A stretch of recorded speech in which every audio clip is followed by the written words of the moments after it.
আসসালামু আলাইকুম। সংবাদে আপনাদের সবাইকে স্বাগত জানাচ্ছি। আমি ফিরোজ তোহা। শুরুতেই আরবে কেবলস সংবাদ শিরোনাম। পুরোদমে ভারত পাকিস্তান যুদ্ধ চলছে, আর এই মুহূর্তে আমাদের হাতে এসেছে যুদ্ধের সবথেকে গুরুত্বপূর্ণ তাজা আপডেট সংবাদ। প্রথমেই জানাবো, আলহামদুলিল্লাহ, ভারতের ৭৭টি ড্রোন গুলি করে ধ্বংস করল পাকিস্তান। পাকিস্তানের পাঞ্জাবের কয়েকটি জেলায় শুক্রবার আরও নতুন করে ৬টি ড্রোন গুলি করে নামিয়েছে পাকিস্তানের নিরাপত্তা বাহিনী। নিরাপত্তা এবং মিলিটারি সূত্রের বরাতে দেশটির গণমাধ্যম সামা টিভি জানিয়েছে, এ নিয়ে ভারতের ৭৭টি ড্রোন ধ্বংস করেছে পাকিস্তান, যার মধ্যে রয়েছে ইসরায়েল নির্মিত অন্তত ৬টি ড্রোন। এরপর জানাবো, ভারতের ১৫ শহরে হামলা চালিয়েছে পাকিস্তান। ভারতের অন্তত ১৫টি শহরে সামরিক স্থাপনাকে লক্ষ্য করে ক্ষেপণাস্ত্র ও ড্রোন হামলার চেষ্টা চালিয়েছে পাকিস্তান। এ বিষয়ে ভারতের প্রতিরক্ষা মন্ত্রণালয় জানিয়েছে, গত ৭ থেকে ৮ মে রাতব্যাপী পাকিস্তান হামলা করে আজও তাদের হামলা অব্যাহত রয়েছে। এদিকে ধর্মশালায় বোমার ভয়ে আতঙ্কিত আইপিএল চিয়ারলিডারের ভিডিও ভাইরাল। ভারতের ধর্মশালার মতো শান্ত শহরে এক রাতেই যেন পরিণত হলো আতঙ্কের নগরীতে। আইপিএলের ২০২৫-এর ম্যাচে যখন পাঞ্জাব কিংস দিল্লি ক্যাপিটালের খেলা চলছিল, তখনই হঠাৎ বন্ধ হয়ে যায় স্টেডিয়ামের আলো, খেলা থেমে যায় মাঝপথেই এবং সেখানে বোমার আতঙ্ক ছড়িয়ে পড়ে। এ বিষয়ে গুরুত্বপূর্ণ সংবাদ জানাবো, সঙ্গেই থাকুন। এবারে জানাবো, ড্রোন হামলায় মস্কোর সব বিমানবন্দর বন্ধ। ইউক্রেন মস্কোর দিকে রাতভর ড্রোন হামলা চালিয়েছে বলে দাবি করেছে রাশিয়া। এ কারণে মস্কোর 4টি বড় বিমানবন্দর বন্ধ রাখা হয়েছে, যাতে মানুষ নিরাপদে থাকতে পারে। এবং সর্বশেষ জানাবো, আওয়ামী লীগ নিষিদ্ধের দাবিতে মঞ্চের সামনে বিক্ষোভকারীদের অবস্থান। আওয়ামী লীগ নিষিদ্ধের দাবিতে অন্তর্বর্তীকালীন সরকারের প্রধান উপদেষ্টার বাসভবন যমুনার সামনে থেকে সরে গিয়ে গণজমায়েত মঞ্চের সামনে অবস্থান নিয়েছে বিক্ষোভকারীরা। দুপুর 12টার দিকে এই মিছিল নিয়ে যমুনার পাশেও ও হোটেল ইন্টারকন্টিনেন্টালের পাশের ফোয়ারার সামনে বিক্ষোভ করেছেন তারা জানিয়েছেন, যতক্ষণ পর্যন্ত আওয়ামী লীগ নিষিদ্ধ না হচ্ছে আমরা রাজপথ ছাড়ব না। প্রিয় দর্শক, এতক্ষণ শুনছিলেন সংবাদ শিরোনাম, এবারে বিস্তারিত।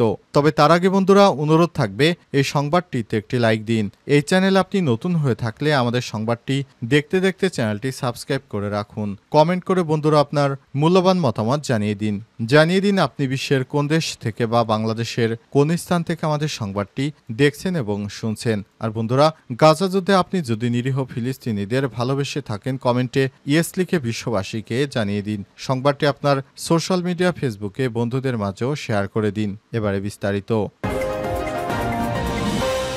ভারতের ৭৭টি ড্রোন গুলি করে নামিয়েছে পাকিস্তান। পাকিস্তানের পাঞ্জাবের কয়েকটি জেলায় শুক্রবার আরও ৬টি ড্রোন গুলি করে নামিয়েছে পাকিস্তানের নিরাপত্তা বাহিনী। নিরাপত্তা এবং মিলিটারি সূত্রের বরাতে দেশটির গণমাধ্যম সামা টিভি জানিয়েছে, এ নিয়ে ভারতের ৭৭টি ড্রোন ধ্বংস করেছে পাকিস্তান, যার মধ্যে রয়েছে ইসরায়েল নির্মিত ৬টি ড্রোন। পাকিস্তানের সামরিক কর্মকর্তারা জানিয়েছে, বৃহস্পতিবার দেশের বিভিন্ন এলাকায় ভারতের 6টি ড্রোন গুলি করে নামানো হয়েছে। আজ আরও 6টি ড্রোন দেশটির 3টি শহরে 6টি ইসরায়েল নির্মিত ড্রোন ভূপাতিত করা হয়েছে বলে জানিয়েছে জিও নিউজ।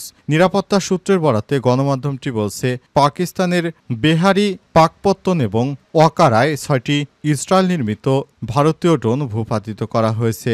বেহারিতে একটি, পাকপত্তনে একটি এবং ওয়াকারায় 4টি ড্রোন ভূপাতিত করা হয়েছে। সূত্র অনুসারে এখন পর্যন্ত মোট ৭৭টি শত্রু ড্রোন ধ্বংস করা হয়েছে। স্থানীয় পুলিশ জানিয়েছে, এসব ড্রোন আক্রমণ চালানোর আগেই ভূপাতিত করা হয়েছে। পাকিস্তানের একজন পুলিশ কর্মকর্তা বলেছে, আকাশে থাকা অবস্থাতেই ড্রোনগুলোকে গুলি করে নামানো হয়েছে।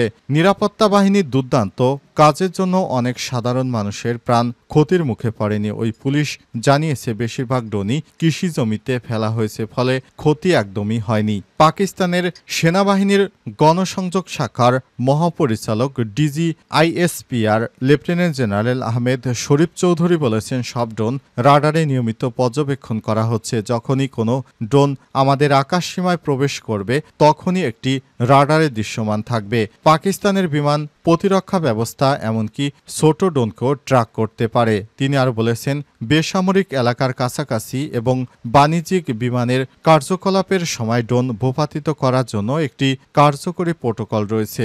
কাশ্মীর ইস্যুতে সীমান্ত উত্তেজনায় ভারতের 5টি যুদ্ধ বিমান ভূপাতিত করার দাবি করেছে পাকিস্তানের পাইলটরা। পাকিস্তানের এমন দাবি স্বীকার করেছিল ভারত। অবশ্য তারা সেই দাবি অস্বীকারও করেনি, যা নিয়ে কিছুটা ধোঁয়াশার সৃষ্টি হয়েছিল। তবে এবার খ্যাতনামা ব্রিটিশ সংবাদ মাধ্যম বিবিসি ভারতের বিমান ধ্বংস হওয়ার সত্যতা ফাঁস করে দিয়েছে। ভারতের যে 15 শহরে হামলা চালিয়েছে পাকিস্তান। ভারতের অন্তত 15টি শহরে সামরিক স্থাপনাকে লক্ষ্য করে ক্ষেপণাস্ত্র ও ড্রোন হামলা চালিয়েছে পাকিস্তান। এ বিষয়ে ভারতের প্রতিরক্ষা মন্ত্রণালয় জানিয়েছে, গত 7 থেকে 8 মে রাতব্যাপী পাকিস্তান এই হামলা করে। তবে ভারতের এই হামলাগুলো প্রতিহত করতে সক্ষম হয়েছে বলে দাবি করেছে দিল্লি। পাকিস্তানের হামলা লক্ষ্যবস্তু ছিল ভারতের উত্তর ও পশ্চিম অঞ্চলের 15টি শহর। এগুলোর মধ্যে বেশিরভাগ শহরেই রয়েছে গুরুত্বপূর্ণ সামরিক ঘাঁটি এবং অবকাঠামো। 1 শ্রীনগর, জম্মু কাশ্মীর। 2 অন্তিপুর, জম্মু কাশ্মীর। 3 উধমপুর, জম্মু কাশ্মীর। 4 জম্মু এবং কাশ্মীর। 5 পাঠানকোট, পাঞ্জাব। 6 অমৃতসর, পাঞ্জাব। 7 লুধিয়ানা, পাঞ্জাব। 8 জালন্ধর, পাঞ্জাব। 9 চণ্ডীগড়, পাঞ্জাব। 10 ভাতিন্ডা, পাঞ্জাব। 11 ভুজ, গুজরাট। 12 নাল, ফালুদি, রাজস্থান। 14 উত্তরলাই। 15 কাপুরতলা। ভারত দাবি করেছে সব হামলার প্রতিক্রিয়া S-400 মিসাইল ডিফেন্স সিস্টেম সহ আধুনিক প্রতিরক্ষা প্রযুক্তি ব্যবহার করে বেশ কয়েকটি ক্ষেপণাস্ত্র এবং ড্রোন আকাশেই ধ্বংস করে দেওয়া হয়েছে। ক্ষেপণাস্ত্রের ধ্বংসাবশেষ বিভিন্ন জায়গা থেকে সংগ্রহ করা হয়েছে বলেও জানানো হয়েছে। এগুলো দেশের বিভিন্ন জাদুঘরে রাখা হবে। ভবিষ্যতে দেখানো হবে কিভাবে ভারত বীরত্বের সঙ্গে পাকিস্তানের হামলাগুলো ঠেকিয়ে দিয়েছিল এবং ভারত গর্বের সঙ্গে সেগুলো তাদের মিউজিয়ামে যত্নে রাখবে। ধর্মশালায় বোমার ভয়ে আতঙ্কিত IPL চিয়ারলিডারের ভিডিও ভাইরাল। ধর্মশালার মতো শান্ত শহরে এক রাতেই যেন পরিণত হলো আতঙ্কের নগরীতে। আজ IPL 2025-এর ম্যাচ যখন পাঞ্জাব কিংস ও দিল্লি ক্যাপিটালসের খেলা চলছিল, তখন হঠাৎই বন্ধ হয়ে যায় স্টেডিয়ামের আলো। খেলা থেমে যায় মাঝপথেই। আয়োজকরা জানিয়েছেন টেকনিক্যাল সমস্যার কারণে খেলা বন্ধ রয়েছে, কিন্তু এরপরই জানা যায় এই ঘটনা শুধু ফ্ল্যাট লাইট নষ্ট হওয়ার জন্য হওয়ায় নয়, প্রকৃত ঘটনা অনেক ভয়াবহ। পাকিস্তান তখন ভারতের বিভিন্ন শহরে ড্রোন ও ক্ষেপণাস্ত্র হামলা চালাচ্ছে। এর মধ্যে ছিল জম্মু ও জয়সালমের মতো শহর। ধর্মশালা পাকিস্তান সীমান্তের খুব কাছেই, তাই আতঙ্ক ছড়িয়ে পড়ে স্টেডিয়ামে। একসময় পুরো স্টেডিয়াম খালি করে দেওয়া হয়েছে। দর্শকদের দ্রুত বের করে দেওয়া হয়েছিল নিরাপত্তার জন্য। ঘটনার সময় স্টেডিয়ামে থাকা এক চিয়ারলিডার নিজের অভিজ্ঞতা সামাজিক যোগাযোগ মাধ্যমে শেয়ার করেন। তিনি বলেন, পুরো স্টেডিয়াম খালি করে দেওয়ার পর খেলার মাঝপথে খুবই ভয় লাগছিল। সবাই চিৎকার করছিল, বোমা আসছে, বোমা আসছে। এখনো ভয় করছে।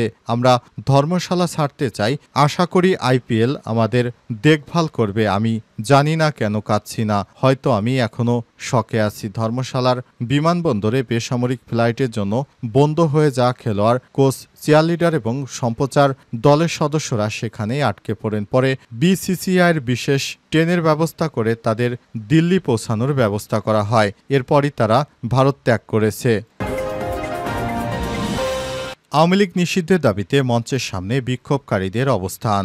আওয়ামী লীগ নিষিদ্ধের দাবিতে অন্তর্বর্তীকালীন সরকারের প্রধান উপদেষ্টার বাসভবন যমুনার সামনে থেকে সরে গিয়ে গণজামায়াত মঞ্চের সামনে অবস্থান নিয়েছে বিক্ষোভকারীরা। শুক্রবার 9 মে দুপুর 12টার পর মিছিল নিয়ে যমুনার সামনে ইন্টারকন্টিনেন্টাল হোটেলের পাশে ফোয়ারার পাশে গিয়ে বিক্ষোভ করছেন তারা। আওয়ামী লীগ নিষিদ্ধের দাবিতে নানা স্লোগান দিচ্ছেন তারা। পরে মঞ্চের সামনেই তারা জুমার নামাজ আদায় করেন। আওয়ামী লীগ নিষিদ্ধের দাবিতে বাদ জুমার পর জমায়েতের করার ঘোষণার পরই মঞ্চ তৈরি করা হয়। অন্তর্বর্তীকালীন সরকারের প্রধান উপদেষ্টা অধ্যাপক ডক্টর মোহাম্মদ ইউনূস বাসভবন যমুনার পশ্চিম পাশে ফোয়ারার সামনে এই গণজমায়েতের আয়োজন করে 5টি পিকআপ ভ্যান একত্রে করে মঞ্চ তৈরি করা হয়। আওয়ামী লীগ নিষিদ্ধের দাবিতে আয়োজিত এই গণজমায়েতে সবাইকে অংশ নেওয়ার আহ্বান জানিয়েছে জাতীয় নাগরিক পার্টি NCP।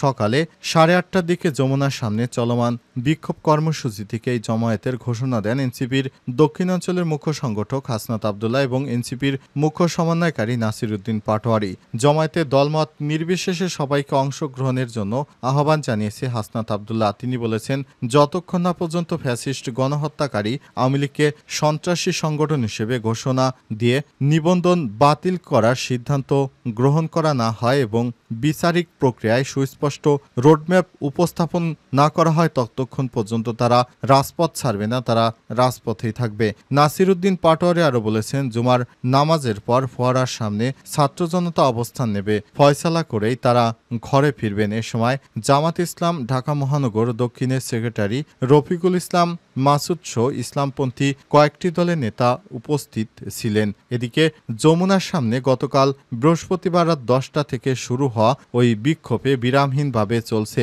এনসিপি সহ বিভিন্ন দলের নেতাকর্মীরা সমর্থকরা অবস্থান নিয়ে এই কর্মসূচি চালিয়ে যাচ্ছে।